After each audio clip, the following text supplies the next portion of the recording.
If you've been wanting to get active for a while, but find yourself procrastinating because you hate exercise, or you don't know where to start, or you just need some motivation to get back in the habit, I want to offer you my 6 week Walking for Weight Release beginner program because physical activity doesn't have to be hard or complicated in order to get results. And walking is one of the best ways to improve your health, prevent disease, and release weight.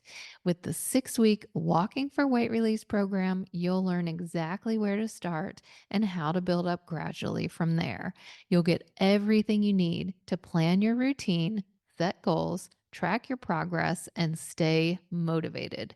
And before you know it, you'll be feeling light on your feet, confident, and bursting with energy. Grab this program for a limited time for only $11. That's a $99 value, but I want to make it as easy as possible for you to get in shape and release weight. Get all the details through the link in the show notes or at sarahhaaswellness.com.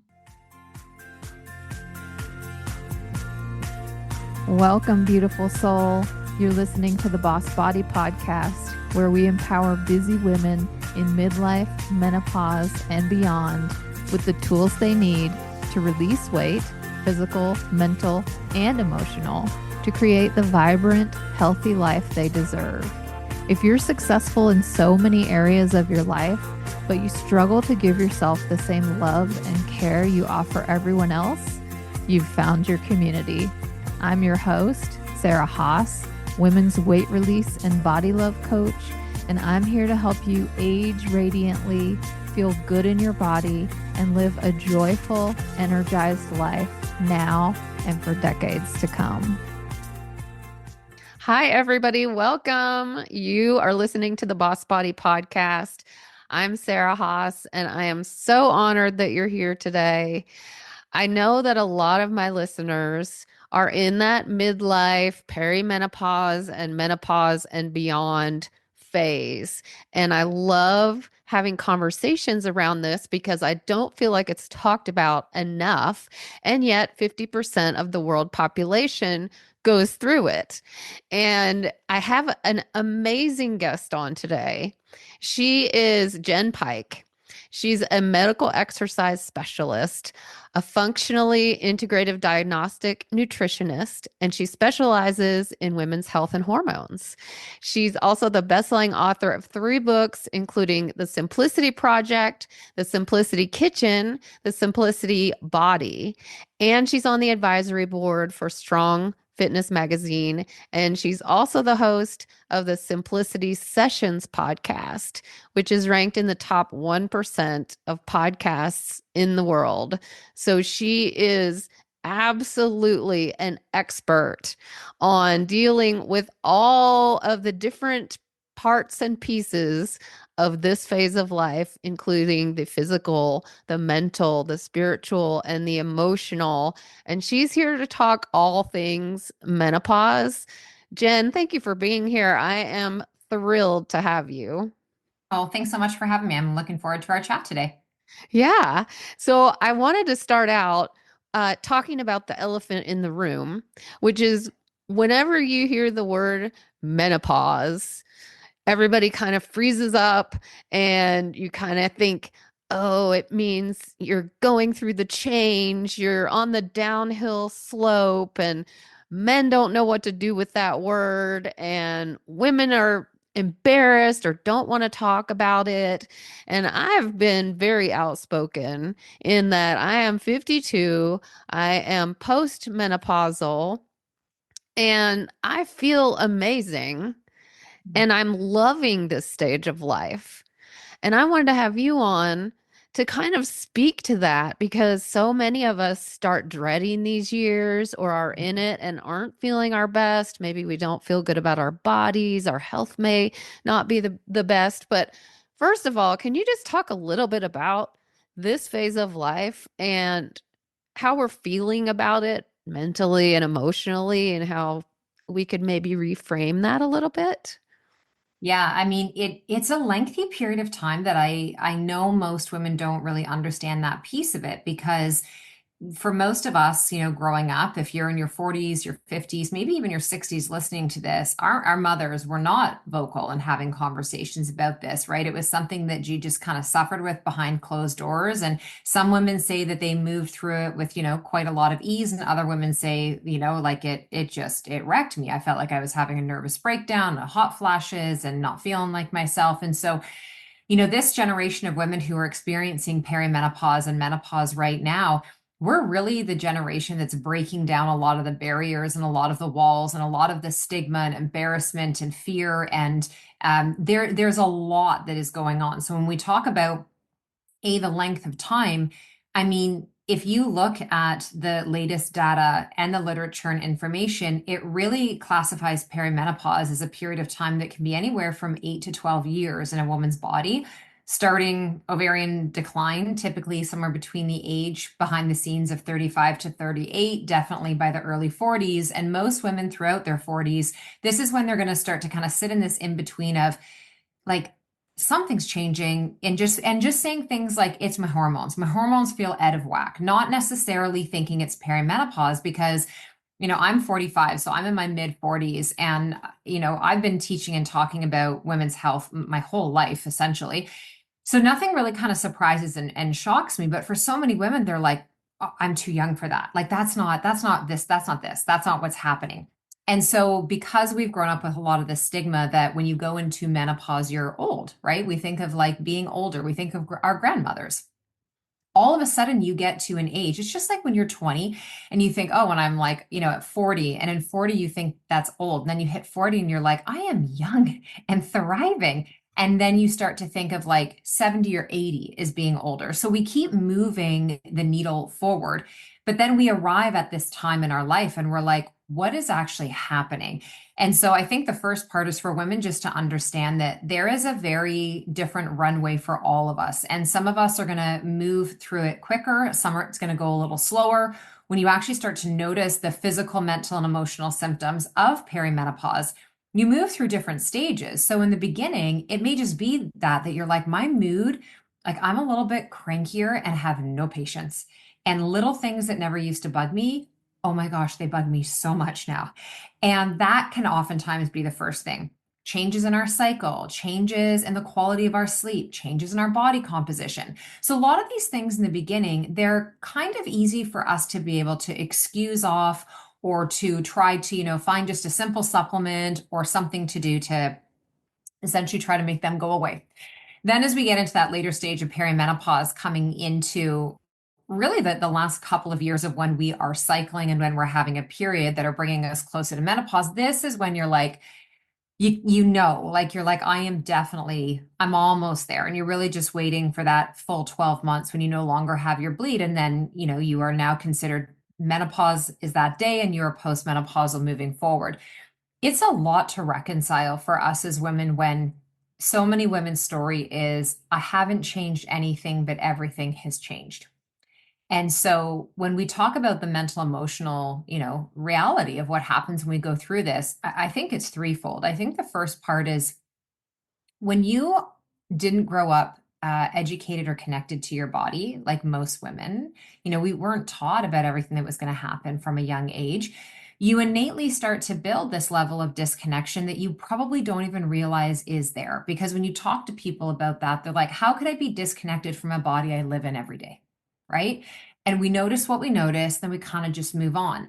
But when you start to get to these big hormonal shifting times, these transitions in our life, this isn't stuff that you can just kind of brush under the rug and move forward with. Like it really is systemic. It's impacting how you feel, how you function, how you show up, your thoughts. It can be very intrusive for a lot of women in their life, and you have to, respond differently. So the first part is, I think, lack of education is really what it shocks a lot of women. These things start to happen. Okay.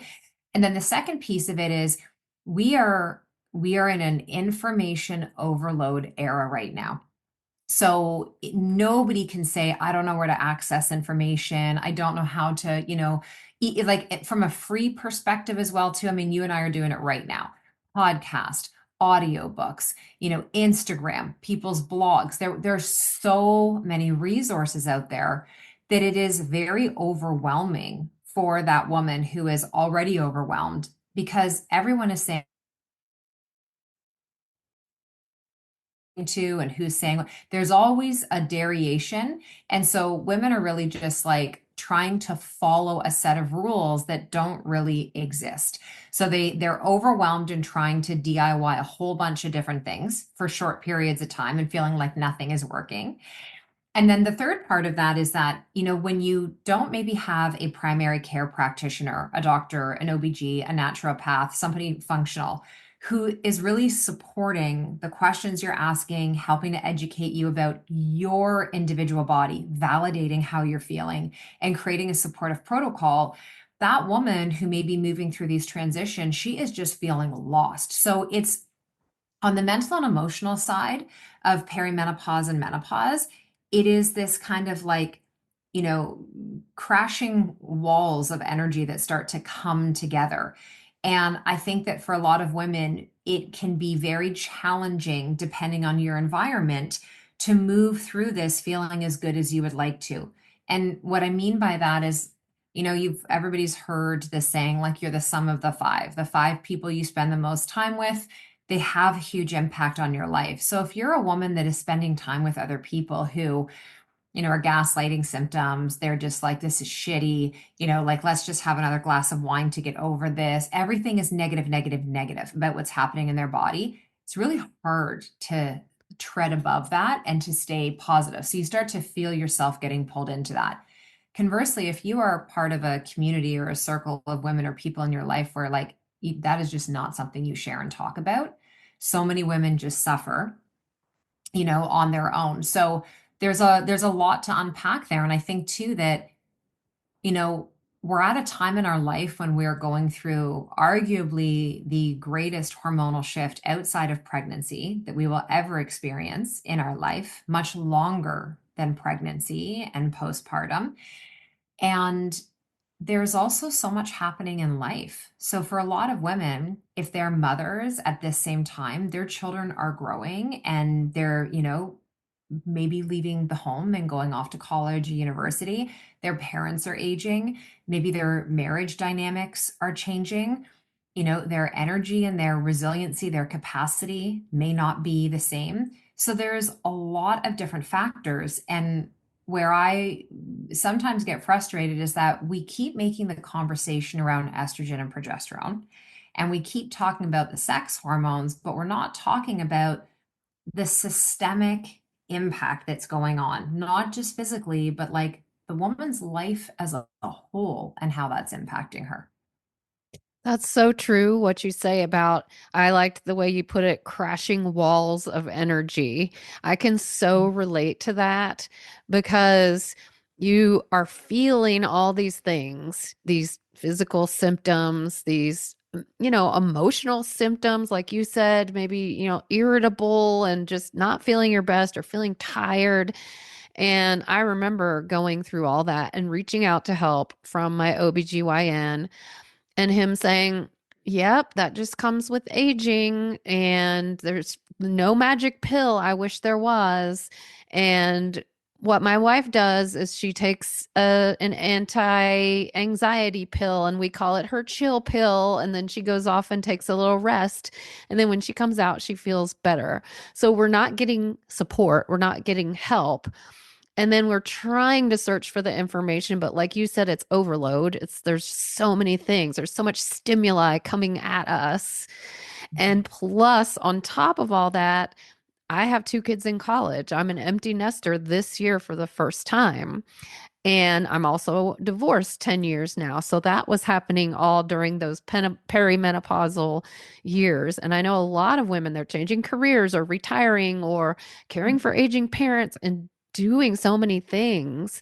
And it can be very overwhelming. So I love that you are extending support, and I like the word simple and simplicity because that's sort of your That's your mantra. That's what's on It is. all of your things because that's what we want. We're just so tired and overwhelmed and we Mm, just want to feel good. We just want to feel calm and be able to enjoy this second half of our life. yeah. Simplicity for me came from a place in the first, quarter of my life where when my children were young and I was running an in-person studio and building my businesses and doing all of that. And I was in my, mid 30s and I just kept feeling myself burn out every quarter. I'd like need to take 3, 4 days and just reset myself. And, I'd gain my strength and my power again. And I'd go back out there and I would just like over deliver, over give, try and do everything. And then I'd burn back out again. And I just remember hearing myself, going out on what used to be my runs and my runs all of a sudden turning into my walks and my walks turning into this form of like a therapy and meditation. And I just kept hearing myself on my walks just say, I just need more simplicity. I need more simplicity. And I literally went out for one walk one night and I could hear and feel viscerally in my body that like the only person who's going to create more simplicity and ease in my life is me. No one else can do that for me. And I think that that is also one of the most empowering things for us as women, especially as we're coming into our 40s and 50s, which arguably I think are our wisest years as women. I think we have so much to reconcile and to learn and to let go of and to create an opportunity to build. We talk so much to women at this stage about building more muscle. And it's like there's a lot more we can also be focusing on than just building muscle. Like there's multiple muscles of boundaries and courage and resiliency and bravery and audacity.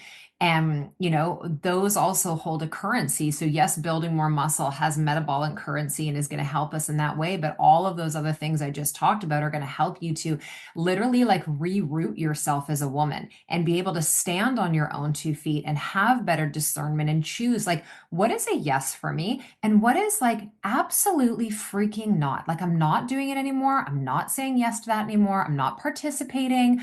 I'm not co-regulating with that other individual, that situation anymore. And I find for so many women, in our programs and in our practice, their description of fatigue and burnout and overwhelm is oftentimes that they're just looking around going, at what point did I become the proverbial do it all punching bag, here for everyone, live through life like an octopus with 8 arms versus two? And just, this is like oftentimes the big awakening for them is realizing I'm frustrated at my life, but I have co-participated in creating this life. And so therefore, if I want something different and I want to feel better in this body that's changing, I'm going to have to be the one to make these changes. And it's a very empowering time. And also, I think it's so important to note that I have sat in space with so many women where they've got to first grieve that. And there's a lot of grieving we don't let ourselves do as women, like grieving our children getting older. Like my oldest is, out of school now. My youngest has like 3 semesters left, and I am just like, oh my God, where are they go? And I keep saying to my husband, like, get ready to move because wherever they go, I'm going. And he's like, we cannot just follow them around the world. I'm like, watch me. But it is this, it's grieving your relationship with your kids changing. It's grieving that in many ways, taking care of aging parents and supporting them is like all of a sudden the roles have reversed now. It's grieving maybe just relationships that have just run their course. Like I have, girlfriends and women in my life who I still love deeply, but the friendship has just run its course at a certain time in life. It's also grieving a body that maybe you feel like always listened and always behaved and always responded to what you tried to do. And now she's like, no, I'm gonna sit this one out. We need a different approach. And so it's very multifaceted in everything that we experience. Yeah, I'm a big believer in that your body is always talking to you. It's Mhm. always sending you messages. And I truly think that is one of the reasons that we go through these physical symptoms in menopause and also just the irritability and the I've had it, I can't do this anymore, because Mhm. that will prompt changes. Like you said, learning to set boundaries, not letting people walk all over you, not saying yes to everything, not being in relationships that aren't serving you, and maybe a job that you don't like, saying, Mhm. no, okay, my body has had it, my brain has had it, my patience is done. And Mhm. that almost like gives you that shove, that little push that you need. And I think that in the end, that's a blessing. Sometimes 100%. pain is a blessing because it drives changes. And like you said, a big awakening. That's Yeah, what and it's happens. unfortunate that the way we're hardwired as humans is that joy doesn't get your attention the same way that discomfort does. It's really unfortunate. And, so many people will share stories of like, I hit a brick wall, or, it was like the final line in the sand. And somebody else will all go, will say something like, why do you have to hit the brick wall though? Like, why do you have to get to that? And it's like, it's a super great question. And we are just, we've also been taught that we're so resilient. And for many years, I have very much been triggered and irritated by the hashtag you can do hard things, because I don't know any women at this time in their life who aren't doing multiple hard things. And for me, the last message they need to hear is the reinforcement of that. And I think it's like you can choose your hard. I think it's, you can choose where you show up, and things are challenging in that, but to constantly move through life with this mantra that every single time something challenging happens, it's like we then start to disassociate ourselves from that ability to choose. Like, yes, this is hard, but I am going to choose it because I want to move through on the other side, versus everything feels hard and I feel like I have no choice. Like, I just have to buck up as a woman, and I think we've seen this in the last few years, which has been incredible to witness the rise of the feminine, the rise of female leadership at the same time that there's the rise of all the menopause and perimenopause talk. And, in some ways, we've seen women become a little bit more masculinized, which is not awesome. And if a woman is feeling overwhelmed and burned out, trying to match it with bro energy and being in that masculine androgynous all the time probably won't serve you. And if it does, it'll be for a period of time. And then you've got where the pendulum swings so far to the other side, where it's like maybe we're hearing the message that we just need to rest more. And I just say for women, it's like give yourself permission for you to choose. Like, I have been in seasons in my life where that type of like grit energy and pushing felt good. And then there was rest on the other side of it. Then I've been at other times in my life where I'm like, I'm just going to walk and drink tea and like lie on the ground. And that has felt really beautiful. And now I'm at a stage of my life where I'm very aware and in tune with what's happening to my body in perimenopause.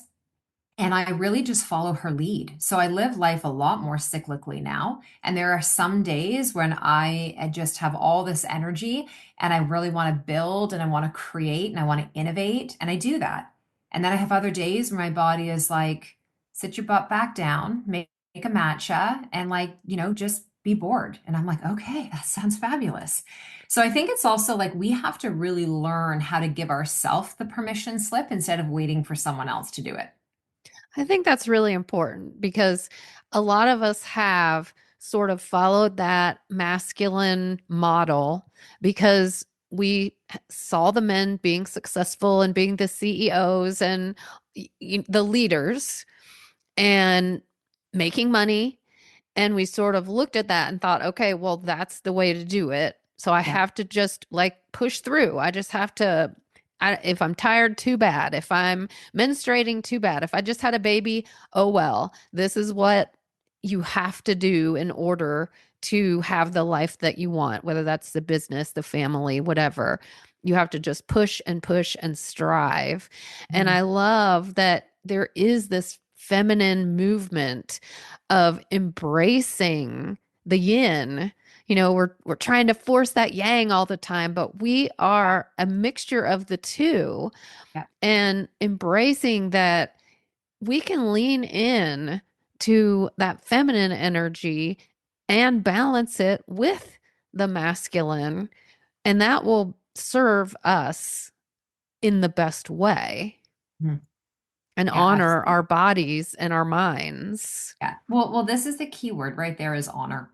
It's like so many of us have been taught that as a woman, it is like life is just meant to be in servitude, right? So it's like take care of the family, take care of the house, take care of the community, be the nice girl, be the kind girl, and so it's, and we see this show up. I mean, when we look at the, roots of many autoimmune illnesses, when we look at the roots of many, dysbiotic issues going on in the body, so many people say, well, it all comes back to the gut. And it's like, I will agree with you that the gut is the barometer of health in our body, but it actually comes back to the nervous system. Like, what was the original fracture? What was going on in the life and for how long? Like, I've never sat with a woman who is like, yeah, I'm feeling this way because like last week something stressful happened, unless it's been something super traumatic. I'm sitting with women who are like, I've been holding this thing for years. I've been in a relationship that I have actually not felt aligned and connected in for probably my entire marriage. I have been struggling with my child dealing with addiction or anxiety or mental health issues. And I'm just over here trying to hold it together. And I don't want to show my weakness and because I need to be strong for them.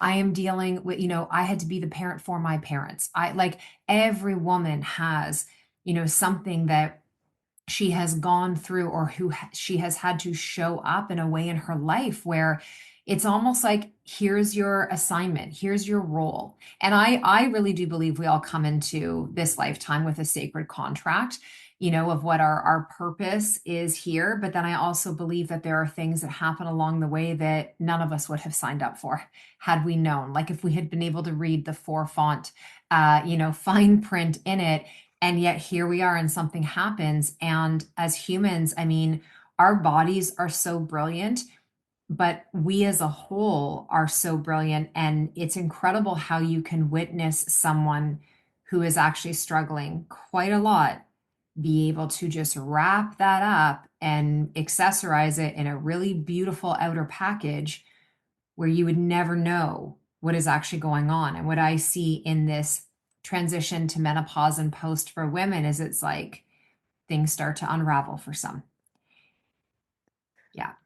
Yeah, it's almost like the shit you've been putting up with for your whole life, menopause happens and those barriers sort of break down. You don't Yeah. have the patience to deal with it anymore. And you're just like, no more. Yeah. I can't do Absolutely. this anymore. Yeah. Which I think is a gift, to be honest. I think it is one of the most incredible gifts because when we are put in a position where we are ultimately sometimes forced to be really honest with ourselves, like that is when you get to choose the latter part of your life. And for most of us, we're going to live the final third, years of our life in a postmenopausal state. I want them to be the best, and so it's interesting coming from my background and working in an industry where so much was rooted in like data and literature and science and formulas and metrics. The older that I have gotten, I don't care at all about those things anymore. I care about the woman who's sitting in front of me. I care about her stories. I care about how she actually wants to feel moving forward. And that's a very different approach than when we are trying to control and keep everything and fit everything in a tidy box. I think it's like if you can actually just let a woman be as free and wild and audacious and uncumbered at this time in her life, that level of freedom that she now gets to transition into the second half of her life, I think is priceless. I think that this discussion and the work that you do and the work that I do is so important because I know there are a lot of women out there who have lived a certain way their whole life.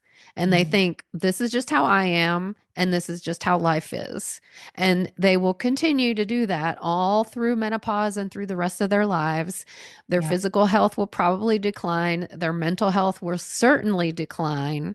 And I am so happy that we're having this conversation to just let women know you don't have to do that. Yeah. This is your life. This is your time.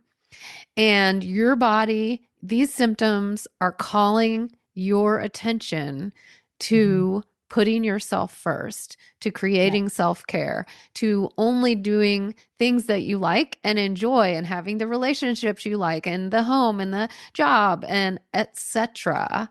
Yeah. So I just think that you have put it in such an amazing way, in a way that gives us permission to start doing that. So if Yeah. there's a woman listening Mm. who is just sort of on the tip of discovery, who is just sort of thinking, is this really, what the rest is going to look like? Do I really have to subject myself to this? And, is this just my lot in life? How would you tell them to get started, to start making a change? Well, you said it probably about 10 minutes ago, which is you actually have to pay attention to your body. So I always say to women, believe your body the first time she talks to you. We live in a time where it's very easy for us to complain and point fingers at everyone else we feel like who is dismissing us. And to be honest, the person I see dismissing ourselves the most is us. So I think the most important step is stop dismissing yourself, believe yourself. When your body starts to feel like there is something that is out of equilibrium, start to take note of this. And literally, maybe that means you journal about it, but you don't brush it under the rug. And, you paying attention to what's going on in your body, you're starting to form your own personal data and information. So then when you do go and work with somebody to get any level of support, whether it's on the physical and it's HRT, whether it's on the mental or it's on the emotional, the lifestyle piece, you are the most informed person about what is going on in your body, instead of putting yourself in a position where you are waiting to be told what to do. If you as the woman go in empowered and educated and connected to your body, you have the opportunity to enter into a relationship with a practitioner where, number one, you will be taught, not told, and you will actually be a participant in your own health and your body. And 10 out of 10 times, I see women get much better results than if they just go in and are waiting to be told. You know more about your own body right now than you're probably giving yourself credit for. So allow yourself to dive in there. I could not agree more. And one of the things that struck me when you were speaking is that someone once told me, when you go to, say, a doctor and they say there's nothing more that can be done, Mm. what that really means is there's nothing more that I can do. I don't Yes. have any more tools to help you. I don't have the knowledge or whatever, the resources. That doesn't mean for you that there is nothing, because there is Yeah. always something. Yeah. And you have to advocate for yourself, and you have to keep looking. Find that practitioner who really listens and who has done their research and knows how to help you. And I also love that you said, just start listening to your body. That's a perfect place to start, because I think so many of us have become so disconnected from Mhm. our own bodies because we've been pushing and hustling and working and ignoring hunger, ignoring thirst, ignoring being tired, ignoring pain, and pushing through. And the best thing we can do is tune back in and Mhm. start listening. 100%. I agree with you. Yeah. Wow, that is amazing. I want to thank you so, so much for coming on today. And I want to let you all know that if you would love to learn more about Jenn, she actually has a free perimenopause support guide, and it comes with a video where she walks you through how to know if you're going through perimenopause and how to start supporting yourself through that. I'm going to give you the link to her website and her free guide and all of those things in the show notes. And Jenn, I want to thank you so much for being on today. Well, thanks so much for having me. I really enjoyed this conversation. Absolutely. And thank you all for listening. I love having guests who inspire us and who can change our perspective and flip our mindset and give us new ideas and new ways of caring for and loving ourselves. So thank you so much. And I will see you next time. thank you so much for being here. I'm honored that you've chosen to spend your time with me and allowed me to be part of your journey. In case you need to hear this, you are enough. You're smart enough. You're successful enough. You're beautiful enough. You're important enough. You are enough right now, just as you are. You were enough yesterday. You'll be enough tomorrow. If this episode resonated with you, I'd love for you to subscribe and share it with the amazing women in your life who could use a little extra love and support. Take care of yourself, and I'll see you next time.